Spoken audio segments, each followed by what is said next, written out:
Hi everyone, it's Duncan from Rock and Real Reviews, Scotland's #1 review site for all things punk, rock, metal and movies.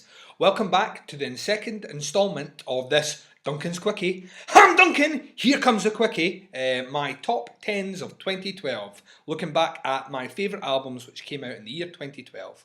We're now in 2013, and like I said in the previous video, before all the fucking new music crushes us and makes us forget how awesome this year was, I'm taking a little look back over some of it. So, let's take off basically from where we finished off, which was my number 6. And I said in the previous video I chose 2, which was a bit of a cop out, but there's a reason behind this. I have slid in an EP into my top 10 albums of the year, which is a bit of a faux pas, but fuck it. The reason that Cancer Bats and Vision of Disorder couldn't jostle for the 5 position is because I could not get through 2013 without mentioning how awesome the Down EP was. Down's 4, the Purple EP. This is fucking awesome. I'm a huge Down fan anyway, so there is a degree of bias in my review, but basically, this is fucking awesome. And like all EPs, they have a slight unfair advantage over albums. That's why we don't usually include them. There is no fucking filler on this album. Coming off a 4 or 5 year break for Down since the previous album, Down 3.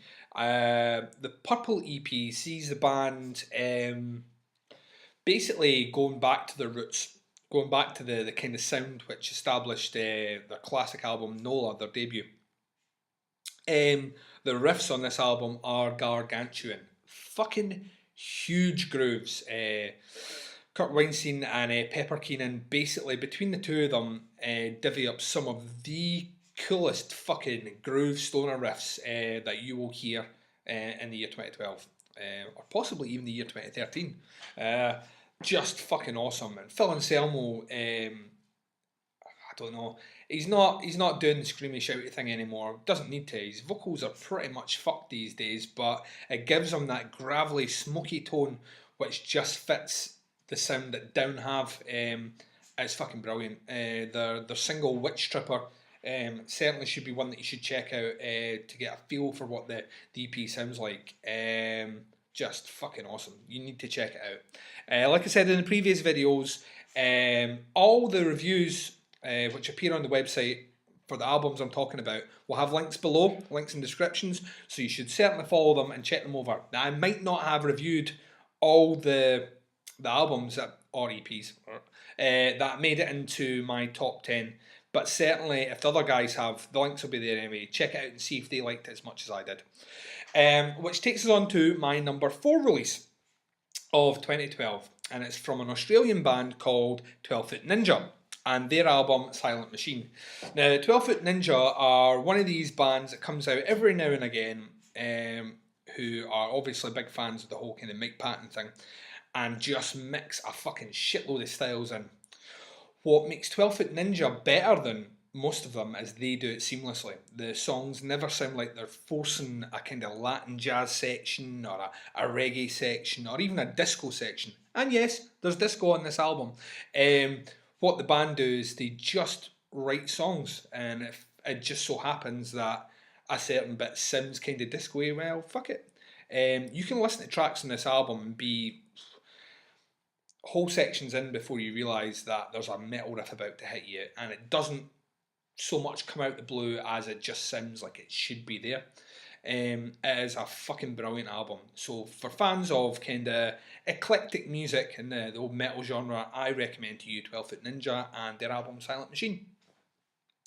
At number 3, this isn't really a metal album, and it's more an electronic sort of album, but I love it to bits, and there was no way I was doing a top 10 list and it wasn't getting in it. It's from the Swedish duo Iamamiwhoami and their album Kin.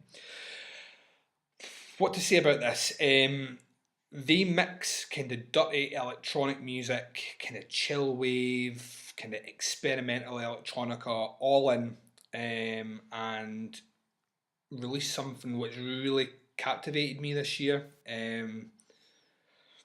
There's 9 tracks on it, and all 9 of them are excellent. It's very somber, very deliberate, and then dance sections hit in, and it just uplifts. Jonah Lee's voice on it is fucking creepy, but it works.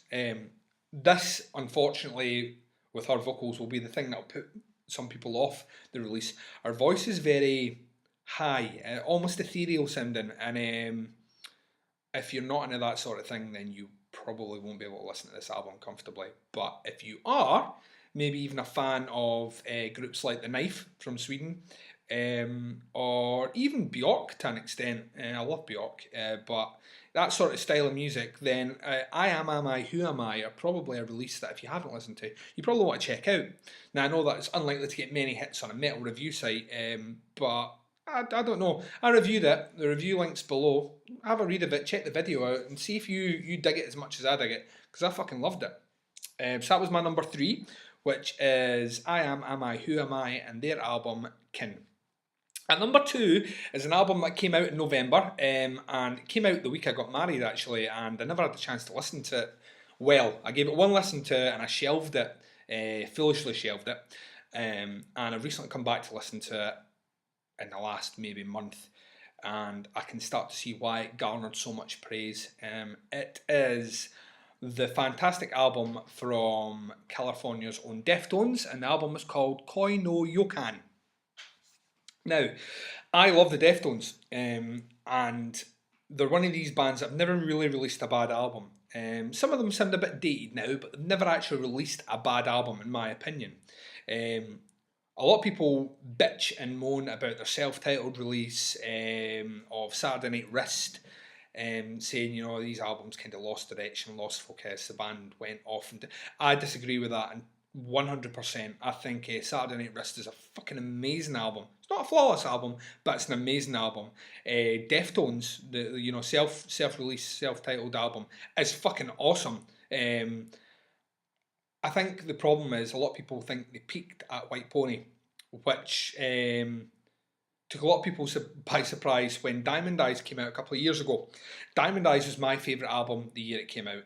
It showed Deftones playing on fucking 8-string guitars, Meshuggah-like fucking heaviness in sections, but huge ambient sections, and Chino's vocals are immaculate on it. So there was a lot of kind of expectations put on them from the music community, and they've come out fairly quick by Deftones standards with Koi no Yokan. Now this album, the first time I heard it, I thought, oh well, it's Diamond Eyes Part 2. It's not a bad album, it certainly works well within that realm, but you know, well, we'll come back to it sometime. And then obviously people were on at me, you know, what, seriously? That's what you thought? Go and fucking listen to it again. And after about 3 listens, I started to see where people were coming from. This album gets inside your head. The kind of keys on this album are so well utilised in comparison to previous Deftones releases.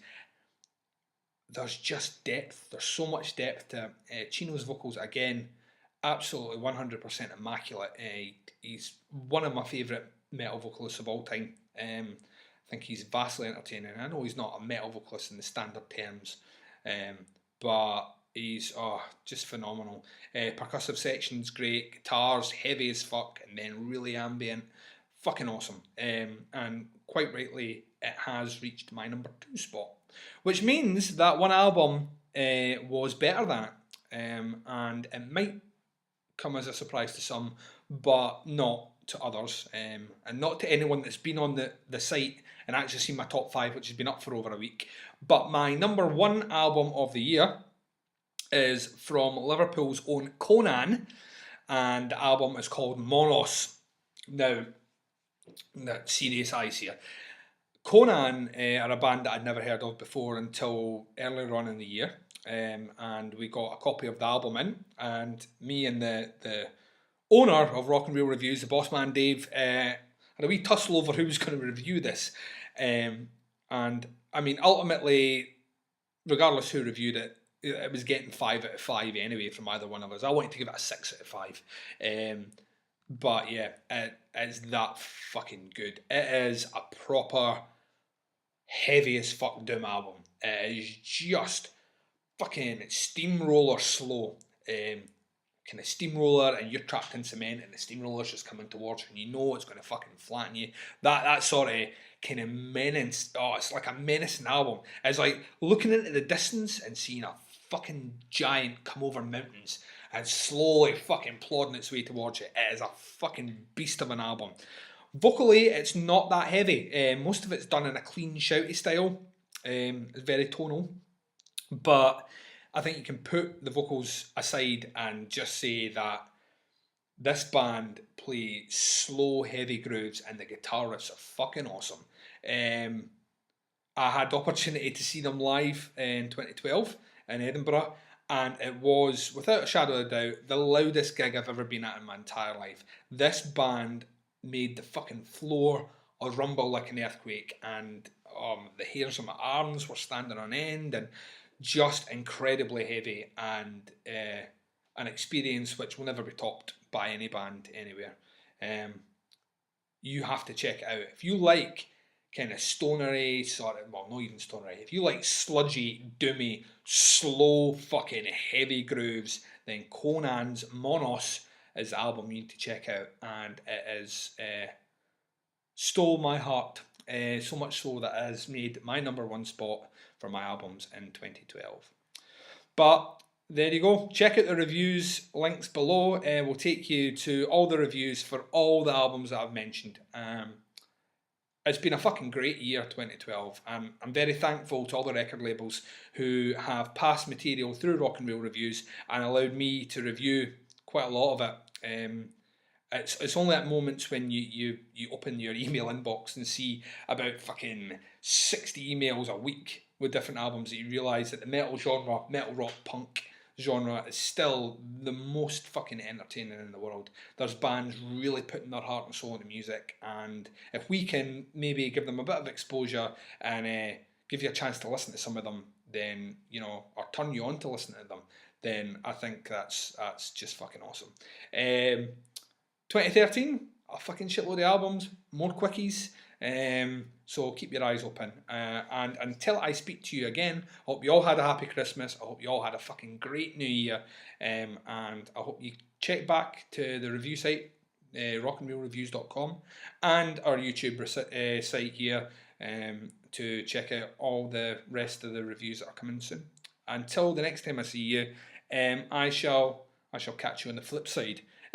Also, keep your eyes open for another video which I'm about to record, which is my top 10 honorary mentions of 2012. Albums that never made my top 10, but are albums I've specifically picked out as things that you may have overlooked and you should probably go back and check. But until the next time I speak to you, this has been Duncan for Rock and Roll Reviews, saying bye.